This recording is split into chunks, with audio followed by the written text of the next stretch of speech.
Hello dear students, welcome to Archigen Book Objective Solution Series. In this video we are going to discuss production engineering from question number 106 to 120. So let's start from question number 106. In which of the following welding techniques the weld pool is surrounded by an inert gas? तो इनमें से किस welding के अंदर हम weld pool को inert gas के द्वारा सराउंड करते हैं, ये पूछा गया है इस क्वेश्चन के अंदर। तो हमने देखा था MIG और TIG वेल्डिंग के अंदर मेटल इनर्ट गैस वेल्डिंग या फिर टंगस्टन इनर्ट गैस वेल्डिंग के अंदर हम जो वेल्ड पूल रहता है उसको सराउंड करते हैं सील्डिंग गैस के द्वारा या इनर्ट गैस के द्वारा। ये हमारा वर्क पीस है,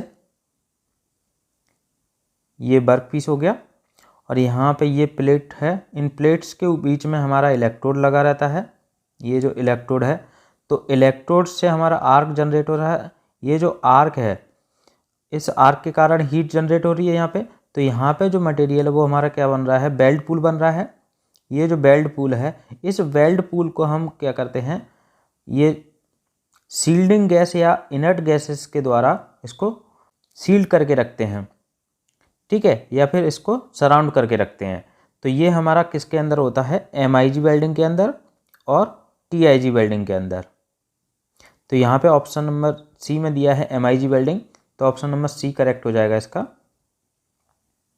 ऑप्शन नंबर सी। 107 में देखते हैं, the striking voltage as compare to voltage during welding in arc welding is. तो स्ट्राइकिंग वोल्टेज हमारा क्या होता है, ओपन सर्किट वोल्टेज, और वोल्टेज ड्यूरिंग वेल्डिंग, वेल्डिंग के दौरान जो वोल्टेज होता है उसको हम कहते हैं क्लोज सर्किट वोल्टेज। तो स्ट्राइकिंग वोल्टेज हमारा हेल्प करता है आर्क को स्ट्राइक करने में, और जो हमारा वेल्डिंग प्रोसेस के दौरान जो वोल्टेज होता है वो हमारा क्या करता है, आर्क को स्टेबलाइज करने में हेल्प करता है, ठीक है। तो यहाँ पर हमने देखा था पहले ही कि ओपन सर्किट वोल्टेज हमारा जो होता है वो कितना होता है, 50 to 100 वोल्ट रहता है, और क्लोज सर्किट वोल्टेज कितना रहता है, 20 to 40 वोल्ट, ठीक है। तो यहाँ पर ये जो ओपन सर्किट वोल्टेज है या फिर स्ट्राइकिंग वोल्टेज बोलते हैं जिसको, तो स्ट्राइकिंग वोल्टेज हमारा क्लोज सर्किट वोल्टेज के कंपैरिजन में ज़्यादा होता है। इसमें पूछा है striking voltage as compare to voltage during welding, तो वेल्डिंग के दौरान जो वोल्टेज है उससे ज़्यादा होता है हमारा स्ट्राइकिंग वोल्टेज। तो ऑप्शन नंबर बी करेक्ट हो जाएगा इसका। अब देखते हैं next question, Question number 108. In inert gas arc welding, following is used for welding carbon steel. तो कार्बन स्टील को वेल्ड करने के लिए इनर्ट गैस आर्क वेल्डिंग के अंदर क्या यूज करते हैं। तो पहले हम लोग सील्डिंग गैस के बारे में देख लेते हैं कि सील्डिंग गैस कौन कौन सी यूज करते हैं और किस कंडीशन में यूज करते हैं।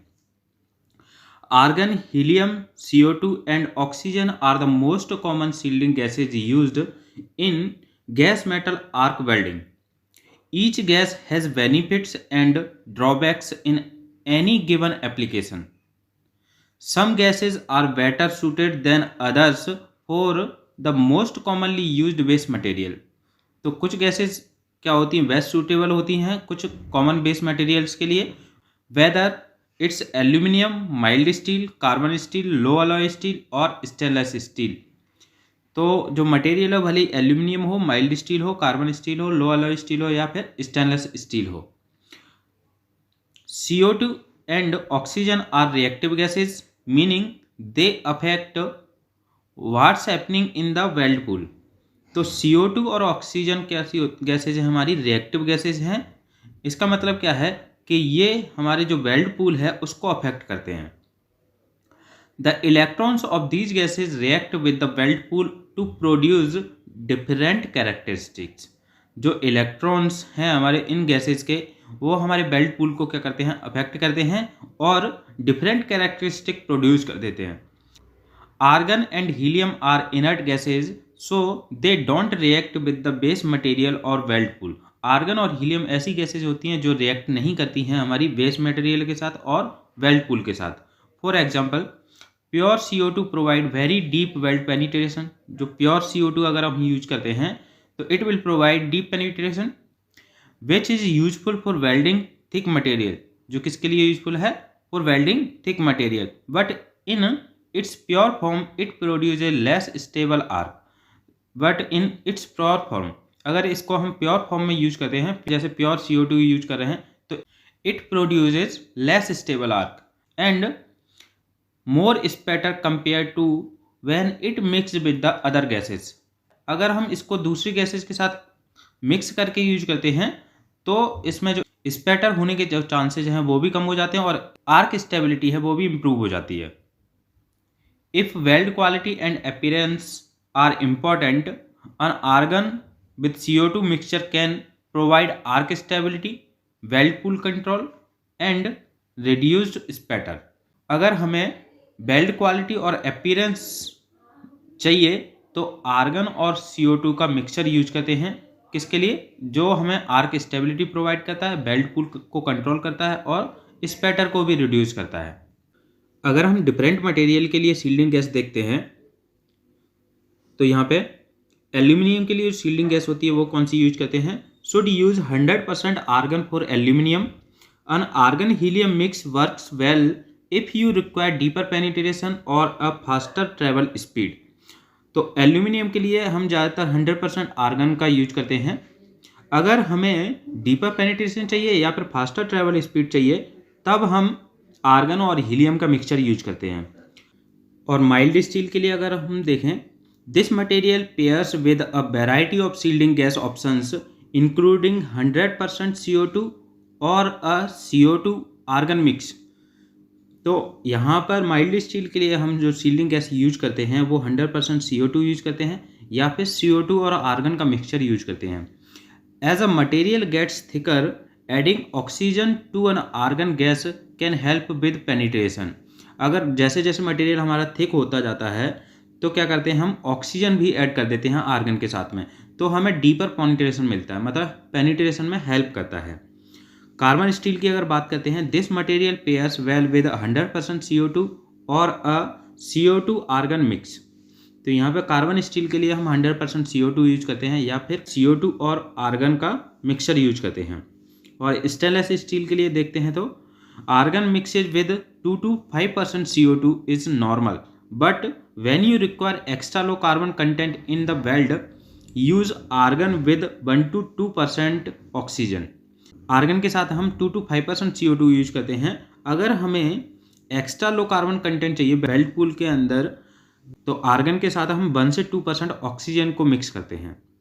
ठीक है, तो यहाँ पे क्वेश्चन में जो पूछा है कार्बन स्टील के बारे में पूछा है, तो कार्बन स्टील के लिए जो शील्डिंग गैस है वो हमारी क्या होती है? कार्बन डाइऑक्साइड, क्योंकि इसका जो पेनिट्रेशन है और स्पीड है वो क्या होती है? अच्छी होती है। यहाँ पे हम लोग देख चुके हैं material pair well with 100% CO2, तो ऑप्शन नंबर डी करेक्ट हो जाएगा इसका।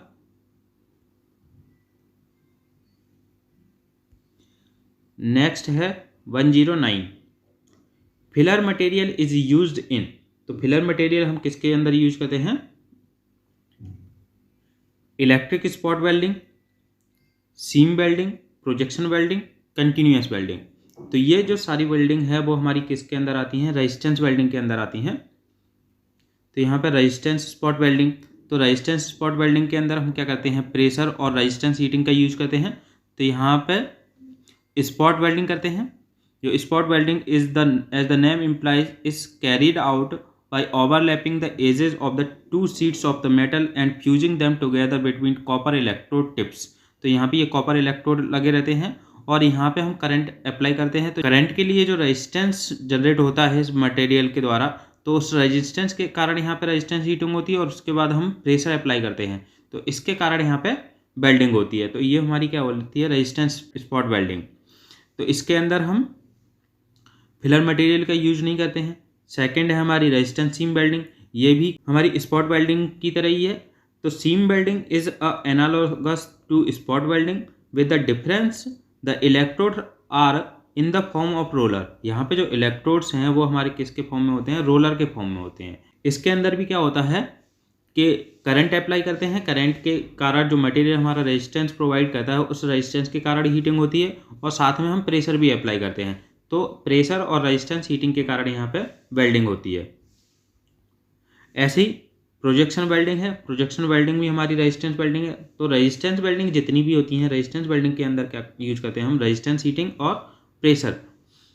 इनमें फिलर मेटल कहीं पे भी यूज नहीं किया जाता है।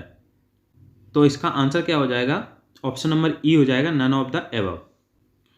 नेक्स्ट है 110, the arc length in electric arc welding is the distance between the tip of the electrode and the work piece. तो ये हम लोग कई बार डिस्कस कर चुके हैं। ये टिप ऑफ द इलेक्ट्रोड और वर्क पीस और इलेक्ट्रोड के टिप के बीच की डिस्टेंस, उसी को हम आर्क लेंथ कहते हैं। तो यहाँ पर भी देख सकते हैं, इलेक्ट्रोड होल्डर हो गया और ये हमारा इलेक्ट्रोड हो गया, ये इलेक्ट्रोड की टिप हो गई। तो यहाँ टिप से जो आर्क निकल रहा है और ये जो मटेरियल है, मटेरियल की सरफेस है, तो यहाँ पर मटेरियल की सरफेस तक की जो डिस्टेंस होती है उसी को हम क्या कहते हैं, आर्क लेंथ कहते हैं। ठीक है, यहाँ पर ये हमारा आर्क यहाँ पे जनरेट हो रहा है, ये इलेक्ट्रोड टिप हो गई और ये मटेरियल की सरफेस होती है। तो मटेरियल की सरफेस तक, मतलब वर्कपीस की जो सरफेस है, सरफेस तक की जो डिस्टेंस होती है उसी को हम क्या कहते हैं, आर्क लेंथ कहते हैं।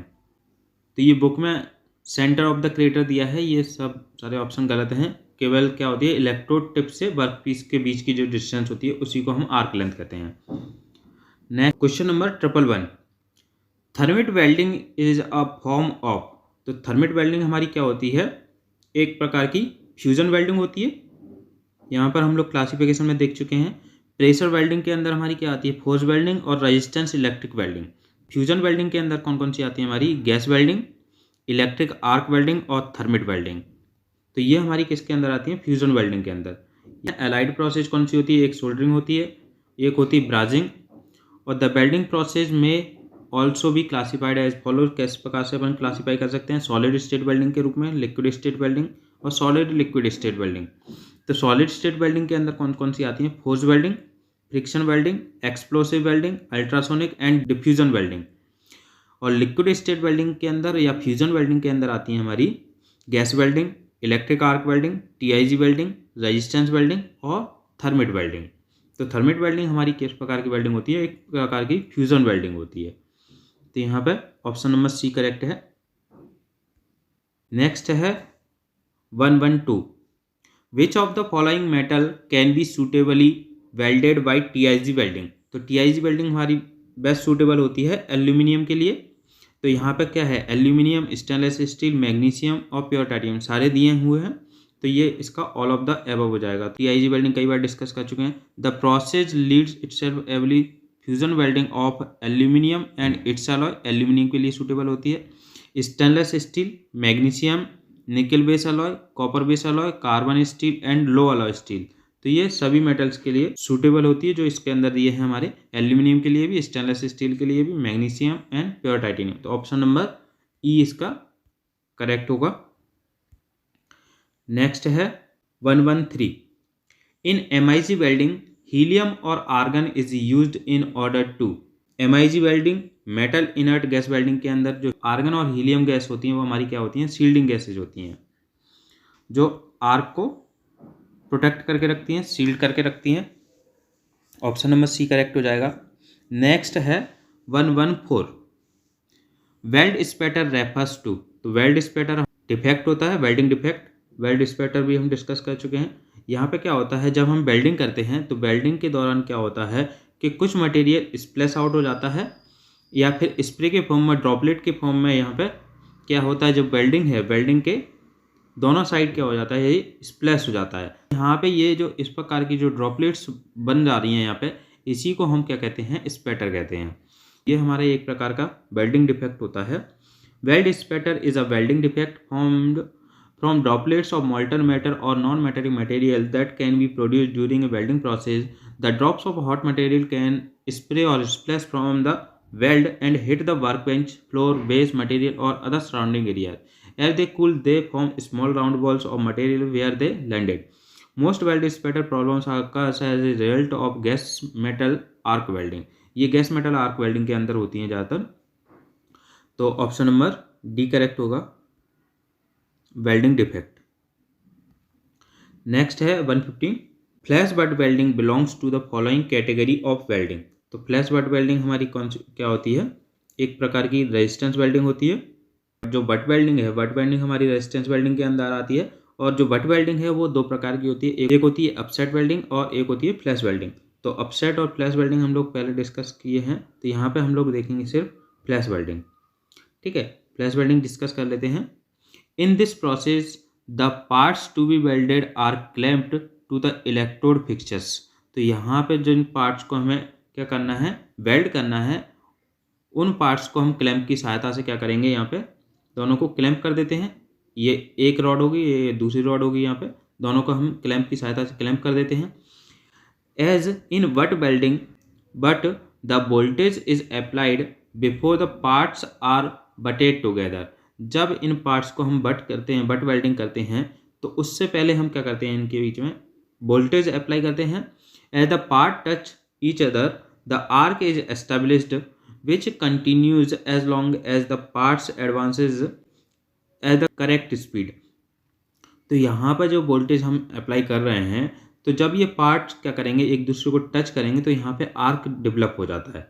ठीक है, एक आर्क एस्टेब्लिश हो जाता है। जब ये दोनों प्लेट्स हमारी क्या करेंगी, मूव करेंगी, ये इस डायरेक्शन में मूव करेगी और ये इस डायरेक्शन में मूव करेगी, तो ये दोनों क्या करती हैं, मूव करती हैं करेक्ट स्पीड के साथ। उस समय तक हम इसके अंदर वोल्टेज अप्लाई करते हैं। This arc burst away a portion of the material from each piece. तो ये जो आर्क जनरेट हुआ था हमारा यहाँ पे, तो ये जो आर्क है, इस आर्क के कारण यहाँ पे जो मटेरियल है वो क्या होगा, मेल्ट होने लगेगा और वस्ट होने लगेगा। When the welding temperature is reached the speed of travel is increased. जब हमारा वेल्डिंग टेम्परेचर रीच हो जाता है, यहाँ पे जो वेल्डिंग टेम्परेचर है, जिस टेम्परेचर पर वेल्डिंग होती है, जब वो टेम्परेचर हमारा अचीव हो जाता है, तो ये जो ट्रैवल स्पीड है वो हमारी क्या हो जाती है, इंक्रीज हो जाती है। इस ट्रैवल स्पीड को क्या कर देते हैं हम, और इंक्रीज कर देते हैं। The power switched off and weld is upset. और पावर को स्विच करेंगे, ऑफ कर देंगे, और ये जो कुछ मटेरियल क्या होगा, ये ऊपर की ओर निकलने लगता है, यहाँ दोनों side. The upsetting action forces out the impurities caused by flashing. तो यहाँ पे जो अपसेटिंग एक्शन हो रहा है, ये जो मटेरियल हमारा ऊपर की ओर आ रहा है, ये क्या है, इम्प्योरिटीज़ के फॉर्म में आता है। यहाँ पे ये जो हैं कुछ इम्प्योरिटीज रहेंगी यहाँ पे मटेरियल के अंदर, वो हमारी बाहर आ जाती हैं। The forced out metal is called flash. और ये जो मटेरियल हमारा बाहर आया है, इसी को हम क्या कहते हैं, फ्लैश कहते हैं। The inner weld is then sound and free of oxide and cast metal. Many different material and combination can be flash butt welded. Steel and the ferrous alloy other than cast iron are probably the most eligible welded. The most material which cannot be flash but welded are lead, tin, zinc, antimony, bismuth and their alloy। तो इसके द्वारा हम कौन से material को flash butt weld नहीं कर सकते हैं, वो है हमारे लेड हो गई, टिन हो गई, जिंक हो गई, antimony, bismuth and copper alloy in which these metals are present in large percentage. और कॉपर को भी हम यहाँ पे वेल्ड नहीं कर सकते हैं फ्लैश बट वेल्डिंग के द्वारा। तो ये आप लोग यहाँ पर रीड कर लेना। फ्लैश बट वेल्डिंग हमारी होती है रेजिस्टेंस वेल्डिंग। तो यहाँ पे ऑप्शन नंबर डी करेक्ट हो जाएगा, रेजिस्टेंस वेल्डिंग। नेक्स्ट है 116 सीम वेल्डिंग इज। तो सीम वेल्डिंग हमारी एक प्रकार की कंटिन्यूस स्पॉट वेल्डिंग होती है, यहाँ पे देख सकते हैं। इसके अंदर क्या होता है, हम रोलर्स यूज करते हैं। यहाँ पे ये जो रोलर्स हैं इलेक्ट्रोड का काम करते हैं, और यहाँ पे जो स्पॉट वेल्डिंग की, जो हमने स्पॉट वेल्डिंग देखी थी, उसी के एनालॉगस होती है ये। स्पॉट वेल्डिंग में क्या होता है, एक सिंगल स्पॉट्स बनाते हैं हम, यहाँ पे एक स्पॉट बना दिया, यहाँ पे एक स्पॉट बनाया, मतलब इस तरीके से सिंगल स्पॉट्स बनाते हैं।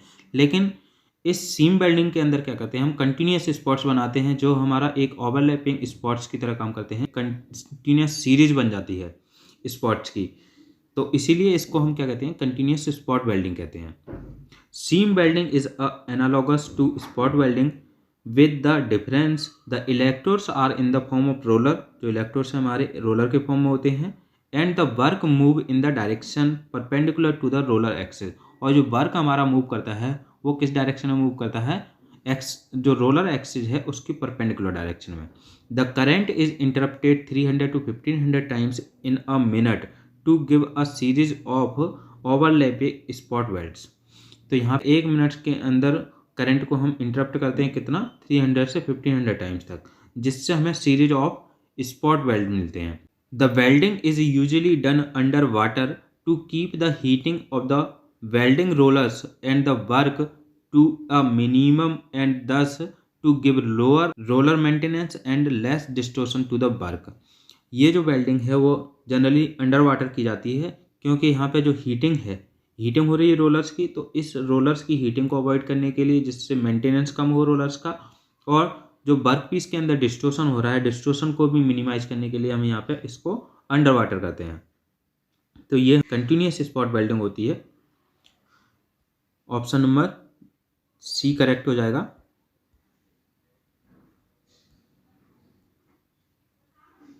Continuous spot welding. अब देखते हैं next question number 117। In resistance welding the electrode material is made of. तो रेजिस्टेंस वेल्डिंग के अंदर जो इलेक्ट्रोड मटेरियल है वो हम किस प्रकार का बनाएंगे, ये जो हमें इलेक्ट्रिक करंट के लिए रेजिस्टेंस प्रोवाइड करे। तो वहाँ पे ऐसा मटेरियल जो जिसकी थर्मल कंडक्टिविटी अच्छी हो, ठीक है, वो मटेरियल हम यूज करेंगे, और जिसको इलेक्ट्रिकल कंडक्टिविटी भी अच्छी हो, तो इस प्रकार का मटेरियल हम किसके अंदर यूज करते हैं, रेजिस्टेंस वेल्डिंग के अंदर। तो कॉपर ऐसा मटेरियल होता है जिसकी थर्मल कंडक्टिविटी अच्छी होती है। ऑप्शन नंबर सी, क्योंकि इसकी थर्मल कंडक्टिविटी अच्छी होती है इसलिए हम कॉपर का इलेक्ट्रोड यूज करते हैं रेजिस्टेंस वेल्डिंग के अंदर। नेक्स्ट है 118। If T is the thickness of the sheet to be spot welded then electrode tip diameter is equal to. तो इलेक्ट्रोड टिप डायमीटर कितनी होगी, अगर जो शीट हमने ली है उसकी थिकनेस टी है। तो यहाँ पे स्पॉट वेल्डिंग करनी है, तो देखते हैं यहाँ पे effect of electrode diameter in spot welding. यहाँ पे जो है डायमीटर वो टिप डायमीटर है, ये बॉडी डायमीटर हो गई, और ये इसका एंगल हो गया। Selection of the electrode tip face diameter depends upon the weld size desired. ये किस पर डिपेंड करती है, जितना वेल्ड का साइज हमें आवश्यक है उस पर डिपेंड करती है कि हमें वेल्ड साइज कितना चाहिए, उसके आधार पर हम इसकी डायमीटर सेलेक्ट करते हैं। दूसरा है शीट थिकनेस, कि शीट की थिकनेस क्या है उस पर भी डिपेंड करती है। एंड इन सम केसेस, कुछ केसेस में क्या है, डिजाइन ऑफ कंपोनेंट का डिजाइन कैसा है उस पर डिपेंड करता है ये tip diameter. It should be noted that electrode alignment becomes more difficult with increasing tip diameter. Tip diameter है उसको हम इंक्रीज करेंगे तो इलेक्ट्रोड का जो अलाइनमेंट है वो भी क्या हो जाता है, बहुत डिफिकल्ट हो जाता है अगर हम टिप डायमीटर को ज़्यादा इंक्रीज करेंगे तो। It should be noted that electrode alignment becomes more difficult with increasing tip diameter, and that even the slightest misalignment may result in metal expulsion from the sheet surface, scarring the workpiece and damaging the electrode. तो अगर थोड़ा सा भी misalignment हो जाता है जिसके कारण वर्कपीस डैमेज हो जाएगा और इलेक्ट्रोड के डैमेज होने के चांसेस भी बढ़ जाते हैं। It is important then not to employ electrode tip diameter well beyond recommended size। तो इसलिए इलेक्ट्रोड की जो टिप डायमीटर है वो एक रिकमेंडेड साइज से ज़्यादा हम नहीं ले सकते हैं। These are usually in the region of 5√T to 6√T, where T is the thickness of the single steel sheet। तो यहाँ पर जो इलेक्ट्रोड की डायमीटर है वो हम कितनी लेते हैं, 5√T से 6√T तक। तो आपको यहाँ पे ये याद रखना है कि रिकमेंडेड साइज जो है वो हमारा कितना है, ये 5√T से 6√T। किसी किसी बुक में क्या है, ओनली T दिया रहता है √T, लेकिन यहाँ पे ऑप्शन में जो दिया है केवल 5T नहीं दिया है, तो ऑप्शन यहाँ पे दिया है √T। ऑप्शन में √5T दिया है तो आपको 5T ही लगाना है। अब देखते हैं क्वेश्चन नंबर 119। पूछा है submerged arc welding uses following type of electrode. Submerged arc welding क्या होती है वो देखते हैं। सबमर्ज्ड आर्क वेल्डिंग भी हम लोग पहले डिस्कस कर चुके हैं। इसमें जो इलेक्ट्रोड यूज किया जाता है वो कौन सा होता है, the thick layer of granular flux is deposited just ahead of a bare wire consumable electrode. तो यहाँ पे जो इलेक्ट्रोड है वो कौन सा है, बेयर वायर यूज करते हैं जो कंज्यूमेबल इलेक्ट्रोड होता है। इसके अंदर हम लोग डिस्कस कर चुके हैं पहले। ये जो इलेक्ट्रोड है इसको हम क्या करते हैं, एक फ्लक्स का जो ब्लैंकेट है, ये ग्रेनुलर फ्लक्स है, इसके अंदर सबमर्ज्ड कर देते हैं और ये जो आर्क है, आर्क हमारा इसी मोल्टन मेटल के अंदर, ये जो मोल्टन फ्लक्स है इसके अंदर सबमर्ज्ड रहता है, इसीलिए इसको हम सबमर्ज्ड आर्क वेल्डिंग बोलते हैं। तो यहाँ पे जो इलेक्ट्रोड हम यूज कर रहे हैं वो कौन सा है, वेयर वायर इलेक्ट्रोड। तो वेयर रॉड हो जाएगी यहाँ पे option number A, bare rods. Next है 120, इसमें पूछा है the flux in submerged arc welding is in the form of. तो फ्लक्स किस फॉर्म में रहता है, ग्रेनुलर्स के फॉर्म में रहता है। यहाँ पे thick layer of granular flux is deposited, option number C correct हो जाएगा इसका। So thanks for watching. If you like the video please share with your friends. अगर आपने अभी तक इस चैनल को सब्सक्राइब नहीं किया है तो चैनल को सब्सक्राइब करें और लेटेस्ट वीडियो की नोटिफिकेशन के लिए बेल आइकन को प्रेस करें, जिससे आपको लेटेस्ट वीडियो की नोटिफिकेशन मिल जाएगी। तो चलिए मिलते हैं नेक्स्ट वीडियो में।